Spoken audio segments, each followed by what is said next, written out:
Welcome back, everybody. Another episode of Everybody Needs a Nudge.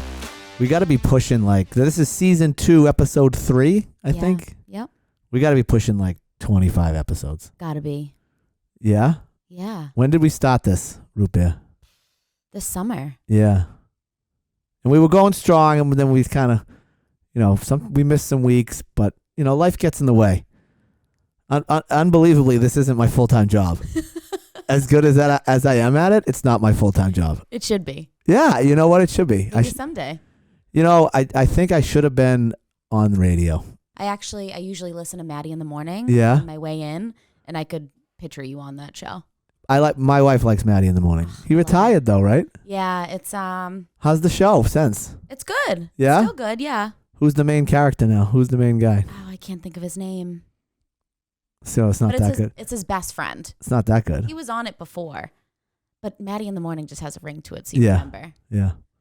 He's a big golfer, Maddie in the morning. Yeah, that's why he lived in Florida. Is that where he lives now? Yeah. Wow, he packed up and got out of here. See you later. Wow. Done. 40 years on the radio, right? That's some crazy number. He was doing the show from Florida for a while, calling it in, then I think he got kicked off. Really? Yeah. You think there's a scandal? I think so. I think he always teetered the line a little bit. I think he might have said something. Well, I think if you're on the radio that long, you're kind of like, whatever. Right. I got a big enough following. Right. Like Howard Stern, and then he moved over to Sirius, but he towed the line down in New York for a long time. Yes, he did. I mean, much more so than different Maddie show, did. but different audience, so. Yeah. Well, yesterday was National Girls and Women's in Sports Day. Aww. National Girls and Women in Sports Day. I feel like they could have come up with a better name for that. Right. That's a mouthful. Right. Right? National Girls and Women in Sports Day is February 1st. Who knew? I knew. That's who knew, because I have 2 daughters, one that plays hockey and one that does cheerleading. Did you get them anything? No. That's not like a Hallmark buy a card for that. What? So did you say congrats? No. Should I have? Maybe. You knew.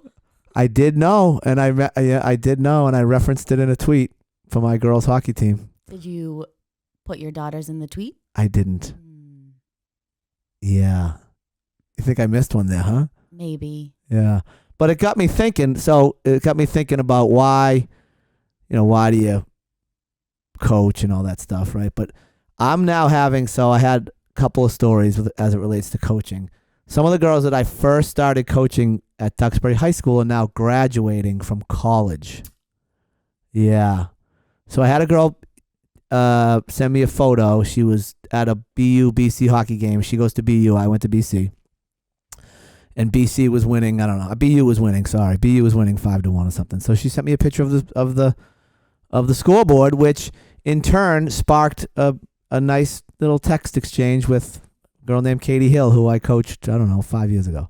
Love that. Yeah, and now she's graduating from BU, right? But she's sitting in the stands and, thinking about you. Yeah, I mean, she sent the text to make fun of me because BC was losing to BU. But that's still, love. Yeah, I think so. Yeah. That's how I'm taking it. Yeah, it is. She's a good kid, so she's wrapping up at BU. She actually sent me, she's starting a startup company. And Katie, I'm sure you're listening, Katie, because everybody listens. But I haven't looked at your deck. She sent me your deck. Oh. Yeah. So I'm going to check it out. That's so sweet. Yeah. Well, I don't think she wants it to be. She's super smart, too. Yeah. And put together. So I'm sure the company's going to be great. But that's how much she looks up to you. Yeah, she sent it to me. Sweet part of it. Or maybe she's just trying to raise money. She is smart. Yeah, maybe she, right? Which one is it, Katie Hill? You tell me. But so that's sort of the other end of the spectrum, right? So people ask, why do you coach Duxbury High School? Why do you spend all this time, right? First, I love hockey, right? I love coaching. It's right in my backyard. It's my hometown, right? So there's a whole bunch of variables. But there's stories like that. And then there's stories like I was at the rink on Tuesday night with Hank, and a buddy of mine whose son is on the ice before Hank is sitting there, and I see him every Tuesday night. We have a nice conversation. He's got daughters that are like 5 years old. So for every game that Duxbury plays, they put out a roster, right? And they get left around the rink. We played at Rockland Rink, and they get left around the rink. So this young 5-year-old girl finds the roster I see her walk over to her father. Then she comes over to me and asks for my autograph. Yeah, she asked my autograph. Did you give her it? Of course I did. I said best of luck too, like a real professional autograph giver. Best of luck from your future coach. Precious. Yeah. So like think about that spectrum, right? Like Katie Hill is 20. God, she's got to be 22, and this girl was 5. Right, and they both know me as coach. That's so sweet. Right? Yeah. It's pretty cool. You wonder why you do it. I also like to win a lot. And sign your autograph. And I mean, that was pretty cool. I signed it in pen too. She gave me a pencil. I'm like, no. I'll make this one official. Permanent. Well, when my podcast goes big time, she's going to have an autograph. She better get it vacuum sealed. Yeah. Now. Vacuum seal that up and frame it. So a couple of corrections from last week. And is that just, can they see the empty chair? No. No, they can't. It's just you. Oh, wow. So High def. Empty chair over here. And the original idea today was to make Root Beer do her nudges. But she guilted me before the show and said, I don't want to do my nudges. I don't want to get shortchanged. I want to get dressed up and I want to be in the chair. And she wants to do That's not how I worded it. Well, that's pretty much what you said, though. That's what you said, right? Is that not what you said? It's not what I said. It's not what you said. Right. So it's what you said. So now I was like, oh, now I felt bad. I don't want to ruin your opportunity to star in the show. But also, I'm the mysterious figure. I know, but all my fans are asking about who's Root Beer, where did she come from? What are her nudges? I don't know.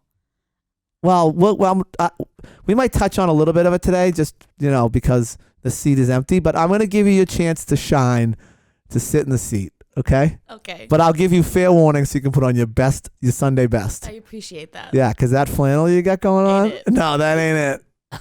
And the slick back. Yeah, the whole ponytail? situation. Ain't it? In fact, I asked you if you were hungover. I said, no, just tired. Yeah, which means you're old. I know. You know, if it's 25, you were 25, you'd be like, yeah, I'm hungover. But you were tired from exercising, pretty much is what happened. So you couldn't do your hair or get dressed. That's what happened to you. Signs that you're old. I'm too tired to get dressed because I exercised. Oh, this morning? No, yesterday. Yesterday I exercised and I'm too tired today to get dressed. So I'm wearing this. I taught a class. Just one though? Just one. How long is it? So you teach. What do you teach? Tell everybody what you teach. Spin. Where? Derby Street. Revved. This week's sponsor, Revved. Get Revved at Derby Street with Root Beer. But you don't go by Root Beer. Root Beer's your stage name. Right. That's my stage. Just this stage. Yeah, just this particular stage. I have some other stage names that I use. But this one sticks here. Yeah. So just one class. What time? 5:30. Okay, hold on a second. It So used to be 6:30. 5:30 to 6:30.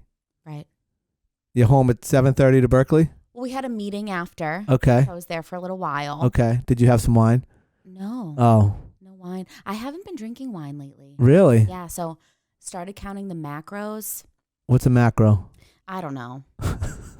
But I'm counting them, baby. It's what Nick does when he weighs his food out. Oh, yeah. Nick, that's a whole nother situation. And I saw what was in a glass of wine, and I've taken a little hiatus. All right, so we should ask our listeners, because I guarantee there's somebody out there that's drinking healthy wine. Well, they have Fit Vine wine, but okay. I think it's just lower in sugar. Everything else is basically the same. Got it. Who knows? But you don't know what a macro is. It's a whole thing. You can have a percentage of fat, protein, and carbs. And that's a macro. Yes. So this is some made up dietary unit. Yes. That is now influencing your life. Yes. Okay, and some guy made it up. Yes. And there's a limit to how many macros you can have in a day. Is that right? And wine has too many of them. Right. Got it. Okay. So what are we drinking? Vodka? What's the drink of choice? I don't know yet. I think I'm trying to figure it out. Yeah. Have you just not been drinking? Yeah. No. That's good. Yeah. Much clearer brain when you don't drink. Agreed. Yeah. You get wet brain when you drink too much. So don't drink too much. The youth out there. Don't drink it all until you're 21 years old.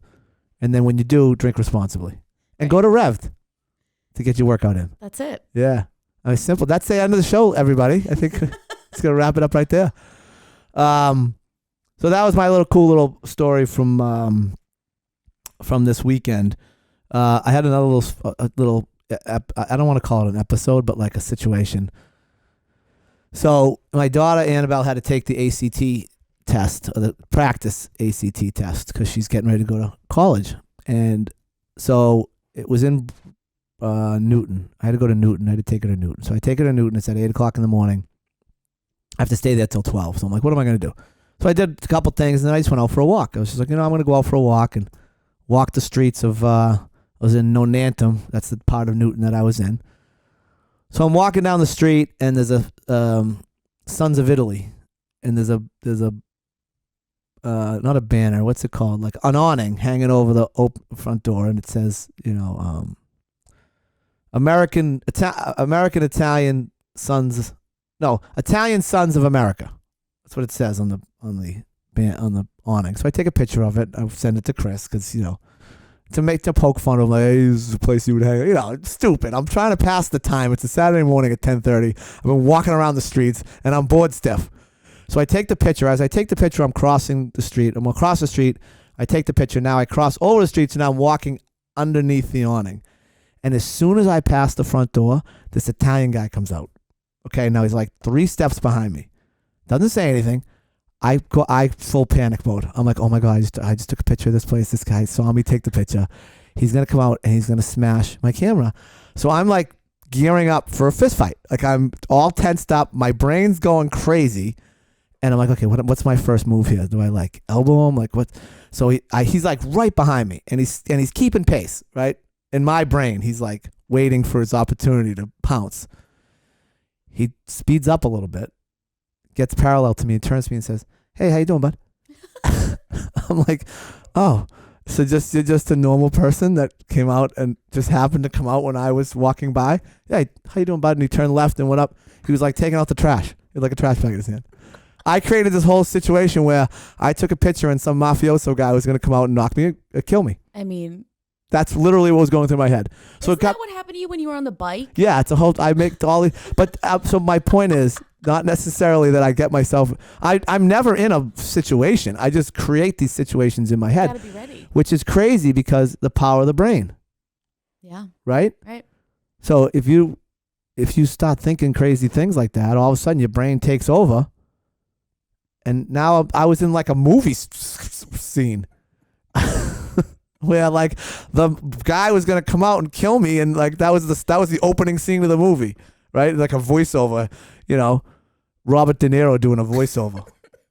Coming out with rifles. Yeah, just full automatics. They never found his body, that's how it starts. Hey, you're the main character in your own movie, so. Yeah, some people think that I have an ego. Do you think I have an ego? I wouldn't say an ego. I think you're confident. Okay, thanks. Yeah. Appreciate that. Yeah. But that was so I told Chris the story and he was like, "What's wrong with you?" He's like, if it says Sons of Italy on the outside, that's not the place you got to worry about, right? You got to worry about the place that has no signs and right. They're not. But I said hiding in plain sight. Right, hiding in plain sight. So that was my last Saturday morning. I immediately rushed back to my car. Your morning stroll. Yeah, just out for a walk, no big deal. Hey, you never know. You don't. Couple of corrections from last week are soccer. 2 weeks ago, soccer, how did it get its name? So how soccer got its name was over in England. It was called, hold on, let me check my notes so I don't screw this up. It was called association football. So football, rugby was called association rugby. Soccer was called association football. It got shortened to ASOC, which turns into soccer. Who knew? Everybody knows now. See, there you go. There's a little nudge. You can tell that story out there. That's me giving out a nudge. There's a nice little piece of information for your next party. A fun fact. Hey, just walk. Hey, everybody. You know how soccer got its name? They'd be like, loser. No. Who invited her? Yeah, and we don't care. Still got the beard going. Yeah, it looks good. Yeah? Yeah, It's looks full. Yeah, it's getting full, right? I'm glad you really signed on with that. Yeah, I'm all in, I think. You gotta be. You can't go halvesies. You can't. Yeah. Keith's is full in on his mustache, so. So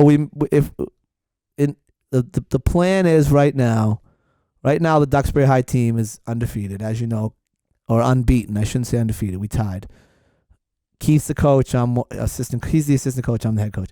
If we lose, when we lose, we're gonna shave. That's a good deal. Yeah. I like it. What if you stay this way for the season? Oh, then I think I still shave at the end of the season. Oh. I can't have it for the summer. Yeah. Too hot. You like beards? I do. I've never had one, so I don't know how that would feel during the summer, but Yeah, it's hot. I would assume. yeah. So why do you like beards? What's the nudge that led you to like beards? I don't know. Is there like an actor, Matthew McConaughey? No, I actually like Adrian Brody. I have no idea who that is. Yeah, look him up. Really? It's not. Handsome? I think he's very handsome. People think that I'm Crazy. lunatic for it. Yeah. Really? Yeah. Does he have a big beard? No, he doesn't.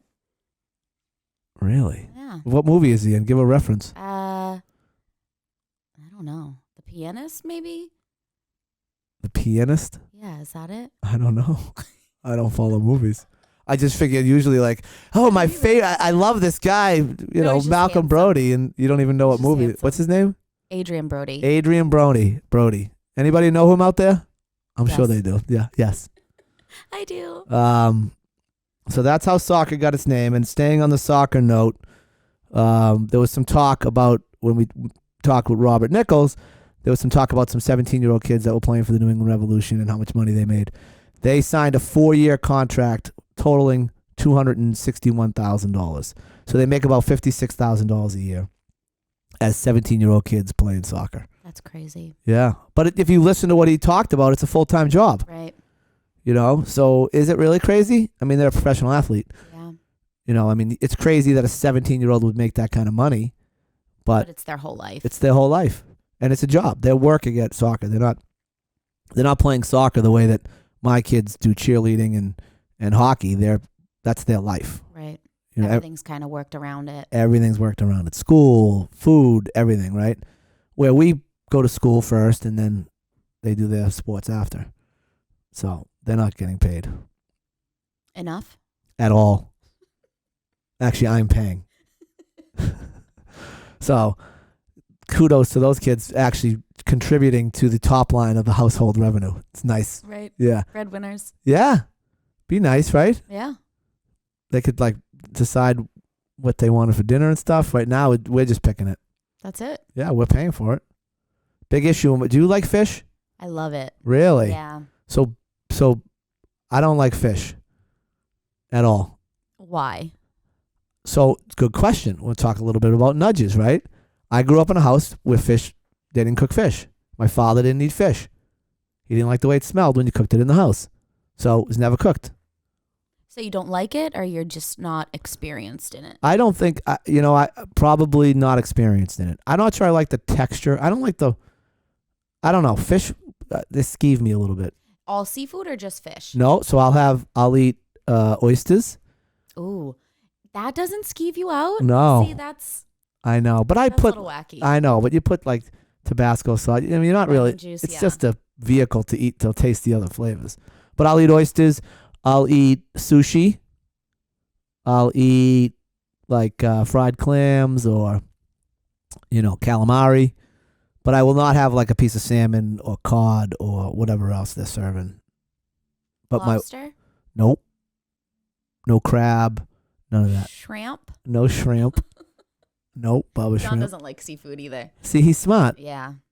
Yeah, I'll only have it but if he's working late. I'll make it. But I would be interested to know, did his parents eat it at home? I don't think so. Because I think my mother likes fish now. I'd have to check on that. But we were like steak, chicken, pork. Every once in a while, my mother would cook lamb, tell us it's chicken, and then would eat it, and then we'd be all mad. She'd be like, "I told you that's lamb. It's not chicken," Because he's like, "Oh, we hate lamb chops." Well, you really like lamb chops, but so we ate. That's what we ate. So we don't cook fish in my house. I Do don't. they eat it outside of your house? My wife does. Rose is starting to. Hank's not old enough, and Annabelle does not. But that's a little nudge That is a little that nudge. they're having, and Yeah. that I had, and I'm passing it down. That's something to think about. Yeah.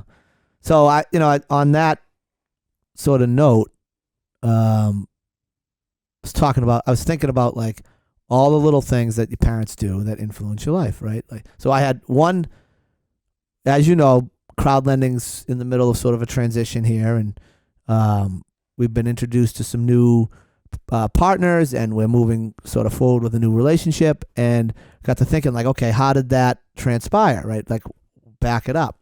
So it can be traced, if you really want to do it, it can be traced all the way back to my father's decision to make me go to private school. Okay, here you go. All right, because I knew you were going to make that face, so I'm prepared. I posed the question and I prepared the answer. So here's how it works. I wanted to go to Hanover High. That's all I wanted to do. All my buddies were going to Hanover High. I wanted to go to Hanover High and play hockey. Legendary coach by the name of Jim Sylvia. I wanted to go play hockey with Chip Griffin and Teddy Holer and Sean Kilgore and all those guys and play for Jim Sylvia. Okay? My father was like, no. Now, had I gone and played with those guys, I would have had I like to think I would have had a very good high school career. And I probably would have been able to go play at a bunch of D3 schools. Okay? I wasn't allowed to go to Hanover High. I had to go to Thayer Academy. And as a result, that hockey was that much better. So I was like a third liner, fourth liner. But had I gone to Hanover, I never would have got into Boston College. Right? I got into Boston College out of Thayer Academy. That helped pave the way. I met the guy that introduced me to the guy that introduced me to the guy at Boston College. See what I did there? There's always a guy. Yeah, well, everybody's got a guy. Everybody's got a guy. That's the other conversation we had. Like, I don't fix things. Does John fix things around the house? He does. Really? Yeah. Does he have like a nice tool set and really like proud of it and keeps it organized? He loves going to get like power tools at Home Depot. We go to Home Depot every weekend. Oh my God, you're such a loser. I know. Isn't there a movie where the guy's like, I got a big day tomorrow. I'm going to Bed Bath and Beyond. That's my life. Yeah, that's your life. Yeah, headed out. We're going to go get a quick handsaw down at I love it though. Might swing over to Chili's and get lunch. Dying for some mini tacos over at Chili's. No Chili's. I don't even think there's a Chili's near us. In Berkeley? Oh, no, there is. There's one in... Yeah, there's a Chili's everywhere. You throw a rock, you can hit a Chili's. Yeah. I used to go to Chili's all the time when I was working in Norwell. I like to eat lunch. I usually like to eat lunch alone. So I used to go to Chili's and sit at the bar by myself and eat. I could see that. Yeah. It's a nice time to relax and just, get away from everybody. But we like to have lunch here with everybody. We do. Which I also like. Yeah, it's nice. It's very nice. It's a very nice feature here at Crowd Lending. So if anybody wants to join us for lunch, we eat, I don't know, a couple times a week together as one big happy family. Nick usually takes care of the ordering. He does. So the other thing that I was thinking about, right? Like, so that's a big nudge, right? That led to all these little like business opportunities. But the other side of it is, okay, well, like what's a smaller nudge? Like what makes you unique from anybody else, and how did that habit come about? So I don't own any jeans. I don't own a single pair of jeans. And I haven't owned a pair of jeans in probably my whole life. I think I had a pair of Jabots. Do you even know what a Jabot is? I don't. Okay, well, there was like two. Sounds like a name. Like yeah. Call somebody so there was hey, what are you, a Jabot? That's what that guy that came out of the Italian place called me. Oh, hey, you Jabot? No. So there was a brand of jeans when I was in high school, and the last name was Jabot. They were French. Jabot. Fancy pants. Yeah, Jabot. Right, and it was Mérité and François Jabot. That's how and they had on the fly. That's where their tag was. So that's how you knew if they were real, right? So you had it was like a little tiny, right on your fly was where it said Jabot, and you had your shell toe, Adidas, Those whatever. are back. I know. I know. Full circle. So I don't own jeans at all. So I'm like, okay, well, where did that come from? When I was a kid going to elementary school, I had to wear khakis and a collared shirt every single day, even at Hanover Elementary School. I didn't. My mother made me. Wanted to, No, my mother made me. No uniform. Everybody else is showing up with, Poor kid showing up in khakis. Yeah, I was the loser in khakis and a golf shirt. That's why you get so nervous when you walk down the street. Yeah, because everybody was picking on me my whole life. Maybe that's something to that. So, but there you go. But I never wore jeans my entire life. And still to this day. I bought a pair of jeans probably 10 years ago. I put them on, and I immediately took them off. Immediately, no. Yeah. I was like, this is a bad look for me. And they're not comfortable. No. You don't wear jeans? I do. Yeah. But they're not my favorite pants to wear. No, clearly not. I mean, if you're going with your faves, apparently these black leggings and this flannel button down that I think Paul Bunyan actually wore. That's how big it is. Paul Bunyan actually wore this shirt when he was chopping down trees. This is a very fashionable shirt. Since when? So flannel was in when I was a kid. It's back. So the shoes are back. Shoes are back. Everything's back. Yeah, Bell fashion bottoms. always comes back around. Bell bottoms are back? Bell bottoms are back. So I have a problem with women's fashion. The one big women's fashion change that I don't like, I liked the low jeans. I knew you were going to say the high-waisted jeans. The high-waisted jean is a horrendous look. Diaper bottoms. Oh, the worst. The high-waisted bikini is the worst. Yes. But the pants, I don't know. It's just, it flatters you. It's horrendous. Okay. So all my fashionistas out there, if you want to impress me, go with the, what are they, low riders? Impress me. Right, me. If you want to impress me. If you're looking to impress this guy. No high-waisted. What are the other ones? Low rise. Yeah, low rise. Yeah. So that's when Marlene and I first started dating. That's all she wore. She wore those low rise. That's why you like them. Probably. I'm sure that has something. There's a little nudge. Yeah. Right? It reminds me of my younger days. Yeah. Yeah. Falling in love. Yeah, I know. Falling in love. How did the jeans get you here? No. The jeans didn't get me here. Like here, crowd lending here? Yeah. No, they didn't. But I was just talking about nudges that your parents give you. Right? So kind of one for my dad and one for my mom. Right. Didn't get me here, but it made me who I am. But how did you meet Ron? Through the first nudge. Try to keep up. All right. I thought we were carrying on with the story. No, it was two separate stories. I know. Maybe I didn't have enough pause in between stories. I don't know. I'm not perfect at this, guys. I've only done 25 of them, so it's not perfect. Sorry. 25 more than most people. That's right. Thanks to you, Rupia. Thanks to you. Wow, a little love fest in here today. So it's funny because talking about the podcast.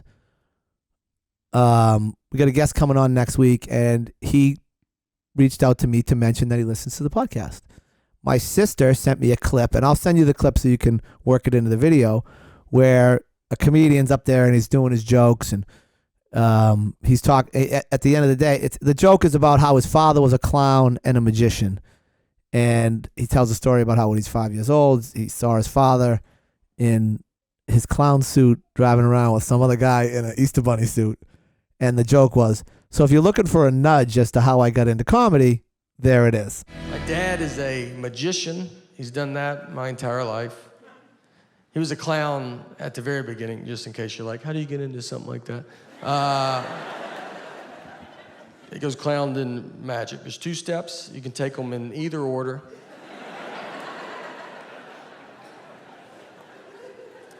I was born, he was a clown. It was never weird to me. I thought everybody's dad was a clown. My first memory of my life is I was 5 years old, and I remember my mom walked me out to the front yard, and my dad pulled up with this old red Mazda. He's dressed as a clown. That doesn't even faze me. That's just how he left. How else would he come home? And the Easter Bunny was in the passenger seat. That's the first thing that I remember to my life. If you want to know how you get into comedy, that's a pretty good nudge. And I remember it didn't fit. The Easter Bunny head didn't fit in the car. Like he couldn't sit normal. So his head was bent to the side. And I remember he had his seatbelt on. And he's just like, and I was like, I like to think about all the other people that saw that just in the car next to him, just at a red light. You're like, I didn't even know they hung out like that. So the point being, I don't know how funny the guy was. I only listened to that. His name was Nate Bargatze? No. I do like stand-up comedy. Me too. I love it. Me too. But I also feel bad when they kind of stink. Like I watched the guy the other night. He wasn't good. Yeah, that's tough to watch. It's brutal. It's a hard job. Yeah. I wouldn't want to do it. Although I think I'd be good at it. I think you'd be good at it. It's all about delivery. In the audience. Yeah, but like anything's funny. Like you could make anything. Like the right delivery. Like that guy, Sebastian Maniscalco. You ever see him, the Italian guy? Yeah. I mean, all he's doing is talking about his daily life. But he's just very like energetic. Yeah, and he's just Bill Burr is the same way, right? Yeah. Bill Burr just talks about regular stuff that happens to him. But that is the funniest part of it, I think, because it's regular stuff that happens to everybody, and it's so relatable that you can relate. It's hilarious. You can relate to crossing the street and thinking the Italian guy's going to knock you off. Right. Yeah. Everybody can. Yeah, I mean, everybody's afraid of an Italian guy, right? So the mean streets of Nonantum, Newton. I know. Amazing little town, though. This little section in Newton, it had all these it had like an old baseball card shop. It had like all these cool little shops. Newton's nice. Yeah. They were selling condos over there for like $1.5 million. I believe it. Yeah. I mean, new construction, but that's the other thing I was doing. Like I was looking up addresses, and there was a couple like new construction job sites. So I was trying to maybe get some business for crowd lending. Check it out. Yeah, why not? And you were derailed. And I was derailed by my brain.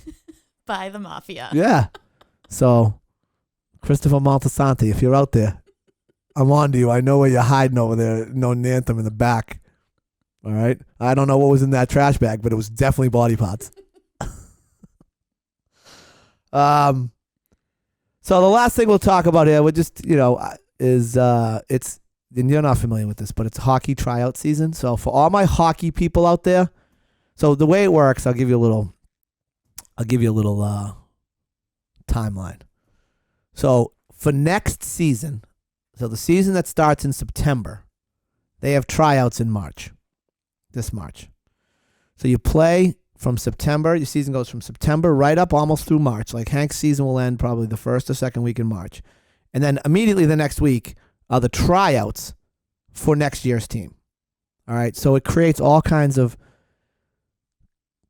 stress and concern for the parents because they're worried about, is my kid going to make the team? And parents aren't dumb. They spend a whole season watching a hockey team, and whether they have hockey experience or they don't have hockey experience, and I'm sure this is the same in every sport, right?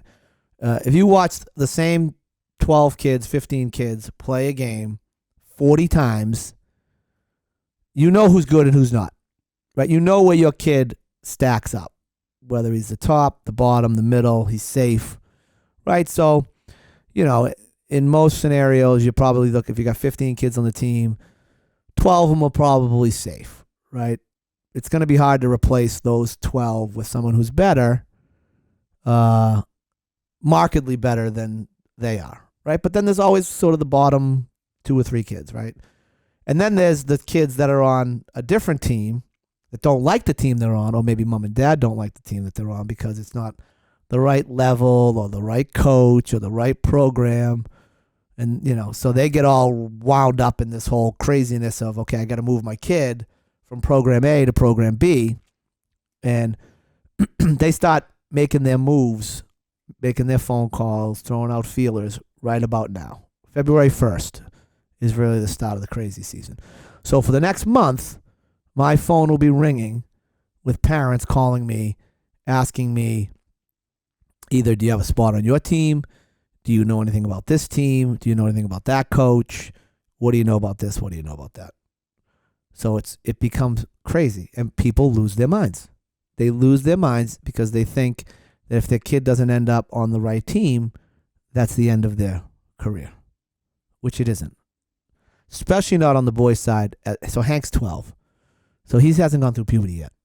That's a game changer, as you can imagine, in sports, right? You get bigger, stronger, faster. You have different interests, right? Things come up. Right now, Hank's, all he thinks about is hockey, hockey, right? Comes home, he's downstairs playing mini hockey, shooting pucks outside. He's hockey. Well, when he goes through puberty, maybe hockey's name is Samantha, right? Or, Christy. Yeah, who knows, right? Right. So everything changes. So I'm trying to and then I have to pick a team. And so I believe there's value in familiarity. And what I mean by that is a kid that's been around for 2 or 3 years, if he's on the level, if he's a half a step slower than somebody who hasn't been around, well, I'm going to go with the kid that's been around, right? For a variety of reasons. And that's the concern with parents, because if they're on the outside looking in, they feel like they can't break in. So my advice to all the parents out there, take a deep breath. It's going to be okay. Your kid is 12, 13. Even if he's 14 on the boys' side, it doesn't, until they get to 16, that's when it really matters. And they got to decide. So what I'm asking the players that I have at Hank's level is, okay, if I'm going to make a commitment to you, right, because it's a big stretch, right? March, you could be one player in March, not do anything all summer, 6 months, come back in September and stink. Completely different, right? Or, so I'm asking them, I'm going a little different route. And I'm going to say, okay, if you make this team, here's the commitment that I expect from you over the summer. And if you can't make that commitment now, then I can't make a commitment to you in September. That's fair. I think that's fair. That's fair. So that's how I'm going about it. And I'm going to put it back on them and say, now the flip side of it is they can tell me they're committed. I'm not going to know until it's too late. Right. But what it does is it allows me, if I have to move on from a kid, I can move on from him after next year. Gives you an excuse? Not an excuse, because it's not an excuse. It's a reason. Mm-hmm. The difference, right? There's a difference between an excuse and a reason. The reason is you didn't work hard in the offseason and everybody else got better than you. So you were 2 steps behind, and you remain, for the most part, those kids will remain 2 steps behind. Can't catch up. They can't catch up because once September starts, everybody's doing the same amount of work for the most part, right? Maybe there's some outliers that are doing private lessons in the morning or they're going to an extra skill session. But 95% of the kids are going to skills once a week, going to practice twice a week, playing in their games, right? So if everybody's doing that and everybody's progressing at generally the same rate, when do you make up that gap? You don't, right? So, but when is that gap created? The gap is created over the summer when Tommy is off at the beach and doing his thing. And I'm not saying you don't do that, right? I think you got to manage moderation. Yep. But this, as a 13-year-old boy, Hank's 12. He literally has, 13 hours of sunlight a day, free to do anything he wants. He has no responsibilities. He doesn't have a job. He's not going to school. If you can't take 1 hour out of that day, 3 days a week, then you don't care enough. It's the choice. Right. That's right. Now it's a choice. Right. And so, and I'm having this conversation with Hank, and I'm saying, buddy, you've got to commit. And if you don't commit, that's fine. I'm not going to be mad at you. You can have a nice little hockey career. But what's going to end up happening is the kids that do commit and do these things over the summer, they're going to be that much better than you. And I don't want to hear it when you don't make the team that you want to make, right? When you get to high school, because that's what it's about, right? Hank will be a 7th grader. The other kids will be an 8th grader. It's some 8th graders, some 7th graders. So my job at this point as their coach is to have them prepared to go to high school. And I'm lucky enough that I know what that looks like because I'm in the rink every day with Duxbury High. I see the boys, I see the girls. I know what it takes to play high school hockey. So I can advise these kids that are on the team, hey, this is what you got to be doing. And if you don't do it, then, I can't keep you around, essentially, is what it comes down to. Hindsight, I wish I had started this thought process probably 2 years ago. And maybe I would have weeded out people. Not that I want to weed anybody. Hank's got a great team and they all work hard. But it would have been so my advice to young coaches is that's how you should do it. Right. Eye-opening. Yeah, it would have just given me to say, okay, you didn't do this in the summer. And if you're not going to do it next summer, then it is what it is. It is what it is. Mm-hmm. And that's a choice that you have to make. And what I have done in the past is had a conversation with players halfway through the season to say, hey, you're on the bubble. I might have to cut you at the end of the season if you don't get better at X, Y, and Z. But looking back on that, now you're asking them to do all this extra work during the season. And I think that puts an unfair burden on the kid. Right. So, and I don't want to cut kids. I become friends with these parents. You get to know the kid. My son's friends with them. It's very difficult. It's a very difficult process. It's a very difficult phone conversation. They get very mad at you. They take it very personal because it is personal. Mm-hmm. But it's part of being a coach in a club program, right? If you're coaching in town, you don't have to worry about that. But nobody likes getting rejected. Right. But for the most part, the parents know. Right? Back to what I said. They've been watching these kids for 7 months play hockey. They know what their son or daughter is doing off the ice or not doing off the ice. And it's like anything else, you're going to fall. So they know, but they still get mad. Yeah. And maybe they're mad at themselves and maybe they're mad at their kid, but deflect it a little bit. Yeah. But you become that's like, and this is the last thing I'll say, when I was practicing law, before I'd started doing real estate, because for the most part, real estate is residential real estate, which is what I was doing, is a happy time, right?